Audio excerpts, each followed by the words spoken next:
How's it going, everybody? Adrock's back with another WoW Legion dungeon guide, just a little stroll through everything, this time featuring the Maw of Souls. Here's how this works. Just go ahead and press play, you minimize it, go back to playing your game, that way in case someone doesn't want to tell you what's happening, you don't want to go through the dungeon finder, just listen to this. You'll see stuff on the screen as well, so if you just want to watch it, just, leave the video up, no problem. Either way, it works for everybody. So, every time we go through one of these dungeon guides, no matter what game we're working on, we're going to go through a few simple rules. And this should be basic dungeon etiquette. 1, don't stand in the fire. You can't heal stupid. If you are stupid, I'm sorry. You just gotta not stand in the fire. 2, dispel your teammates. Just be that really awesome guy slash girl slash healer slash tree thing that's great like that. Interrupt when you can. I'll iterate a few things that can be interruptible. Just obviously, if you have the ability to, be cool and do it. And 4, if we're not talking about it, it's not life-threatening. Don't worry too much about it. But just keep it in mind. Now welcome to the Maw of Souls! This tightly packed and full high priority targets and abilities, the Maw of Souls is a hectic and fast-paced dungeon from start to finish. I have annotations right here so you can go through the trash packs or through the bosses, just so you know you get what you want. It's like Burger King, like the Whopperito. It's a real thing, sadly. Trash pack number 1 includes the Sea Curse Slaver. He will often free the enslaved shield maiden to help him fight. You can stun him and CC him for that, but eventually he's gonna, open her up great. He does cast a barbed spear, which will hit everyone in 8 yards, and will slow and bleed you, so watch out for that. He'll also throw a barbed spear occasionally at a ranged player, and after 3 seconds, everyone within 3 yards of the spear player are pulled into the slaver. The enslaved shield maiden, on the other hand, has a huge soul attack, which is a front cone attack, absorbing healing for 15 seconds. Watch out for that. It's a doozy. Healers, you're gonna mostly just have to heal through it. It sucks, or just kill the shield maiden as fast as possible. The Shield Maiden will also do Breach Armor, which reduces the armor by 10% and hit stacks, and it'll hit the tank, and it's horrible, so kill her as fast as you can. Also, things to note for are the Cursed Falk. They are annoying. They slow you down with Ravenous Bite, and it doesn't stack, but multiple birds will slow multiple members, which will spell trouble with the rest of the mobs in the dungeon. Keep an eye out for them, and if you aggro one, kill it quickly.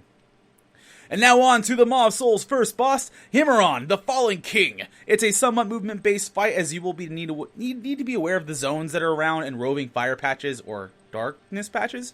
But Himmeron is back from the Utgard Keep and looking to kick some ass. First off, watch out for Screams of the Dead. It is uninterruptible, and it will fear everyone in the zone for 3 seconds.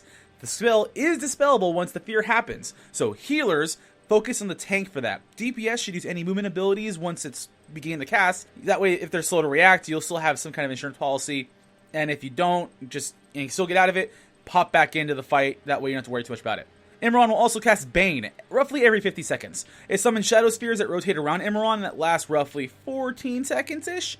They'll deal big damage if you're careless, but they're really easy to dodge and spot. But in the chaos of it can get pretty crazy with Scream of the Dead and Bane. It gets kind of nasty. Healers, look out for sudden dips in hit points because of this, really. Winds of Northrend will show up, and it's just a knockback. Yay, awesome. That's going to happen a lot in this expansion. And at full mana, Imran will cast Dark Slash, a big damage attack, and tanks, you need to use magic mitigation for this, or else it's going to be a doozy.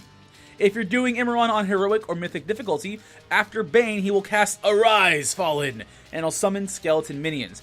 Kill these quickly. They're medium damage kind of abilities, but they do have a vigor stack that'll make it crazy. DPS, focus these guys quickly, like I just said, so you don't get overrun. And tank, if you have the ability to, pull them close or taunt them in, just to make life easier in general. And now on for trash pack number 2. You're going to be on a ship. Do not, and I repeat, do not use AoE. If you're a hunter, do not use Barrage. I repeat, do not use Barrage at all. Your group will very much not like you.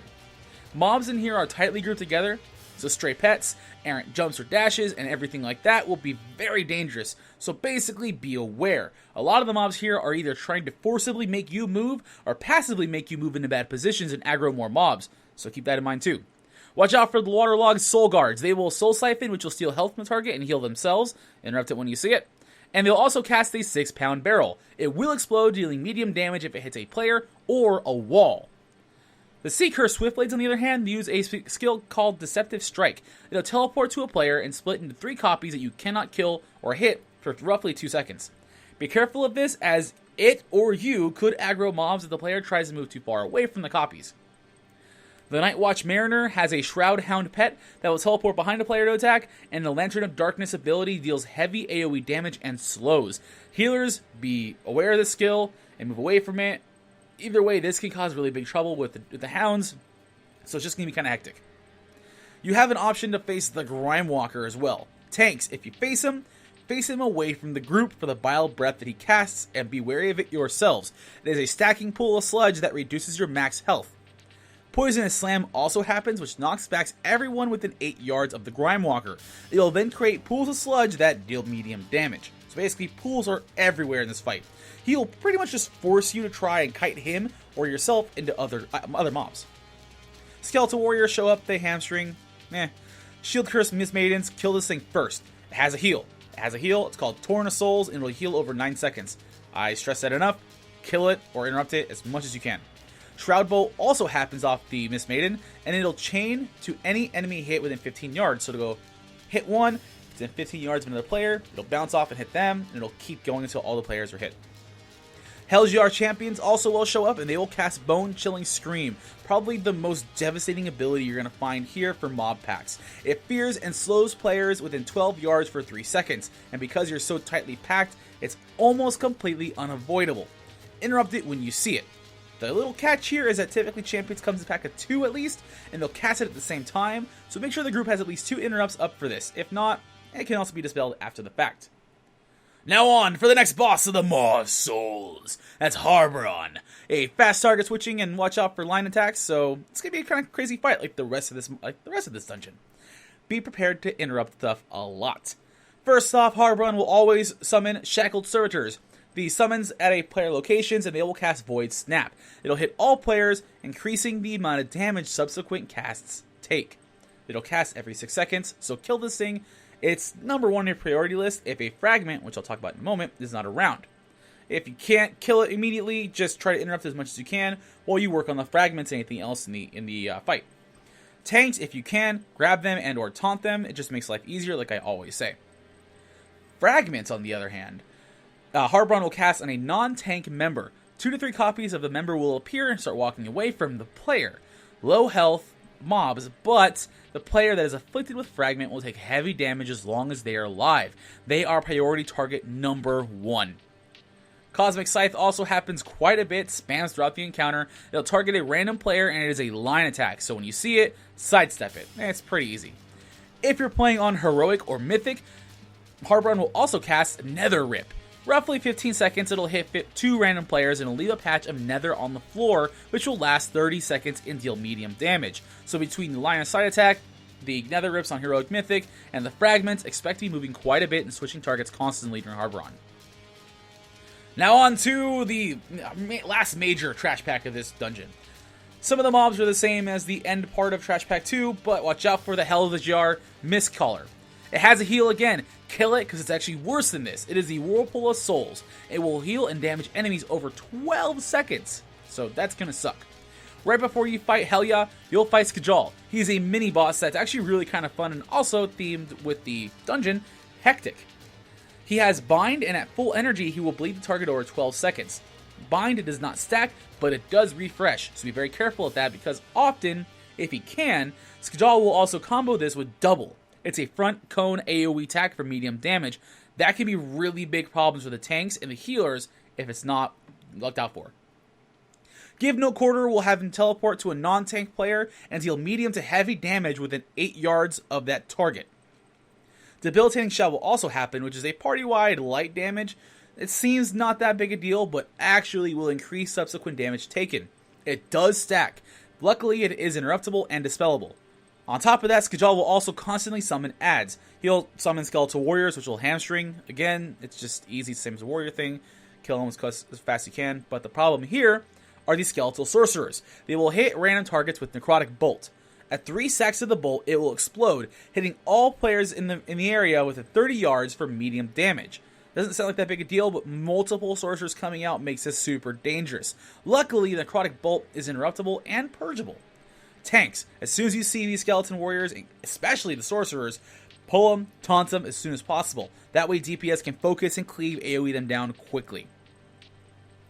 And now on for the big baddie of the Maw of Souls, Helia. It's a 3-phase fight that's crazy movement heavy, and players must be hyper aware of the environment, because that'll likely kill you as fast as the boss will. So in the first phase, which is between 100% and 80% health, Helia has nothing that you can't hit her. Luckily, she does have these tentacles that are Destructor Tentacles and Grasping Tentacles. Grasping Tentacles just hang on the side of the boat. They have no abilities. They're not a super priority target. Kill them when you can. Dot them and move on.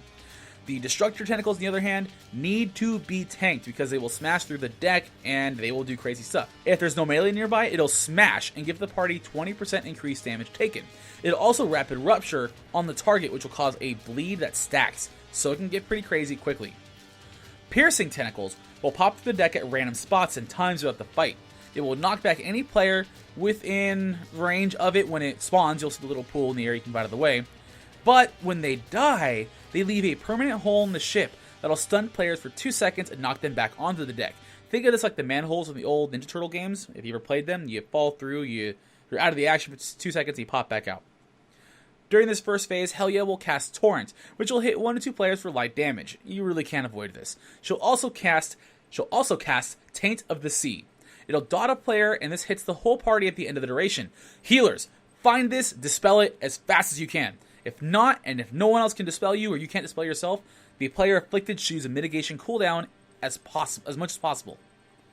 And phase 2, once you get past 80% health, Helia will submerge for 20 seconds. At this point, you're not really fighting anything except for the piercing tentacles, but honestly, your goal is just to stay alive. Taint of the Sea will happen more often. You'll also have to watch out for Turbulent Water AoE drops, another little whirlpool telegraph you can just easily avoid if you're careful. In phase 3, Helia pops back up and he'll get knocked back and stunned briefly as the fight transitions into it. Taint of the Sea and piercing tentacles still pop up. Torrent returns. Luckily, it is interruptible now. Do it. This version of Torrent will do heavy damage to the players that it hits. Corrupted Bellow is really the other big mechanic you gotta watch out for. It is an aimed cone attack that deals near fatal damage. It hits in 3 waves. It'll either hit left, center, or right. In order to see which way it's going, look for the direction Helia is facing and move as fast as you can out of the way. At the end of that, roughly 70% health, Helia turns back and is, you defeated her for now. Maybe. Harrison, after. So I've heard. But luckily you get some nice shiny loots out of it. If you're fighting her in Heroic or Mythic, in Phase 1, Helia will cast Brackwater Barrage. It's similar to the Corrupted Bellow in Phase 3, which she will pick a side, left or right, and deal near fatal damage to anyone caught in it, so watch out for her hands. The hand raised will indicate the side she will hit. Anytime Tainted the Sea is dispelled, it'll now create a Tainted Essence debuff zone at the player's location. After 4 seconds, it will explode and deal crazy heavy damage to everyone caught in it, so you need to move out of the way. Hopefully, it's ranged players that are hit with it and dispelled. That way, melee and the tank don't have to worry too much about those extra zones. And so ends our dungeon guide for the Maw of Souls. As always, give a suggestion. I don't really care about likes or dislikes or subscriptions, although they always tell me you have to subscribe and like and this and all fun stuff. I want to know what you think about this series and any suggestions or comments or corrections. I want to know more so I can make these series better for you, the listener. Until then, check us out at QueueTimes.com, at youtube.com/QueueTimes, which is what you're on probably right now.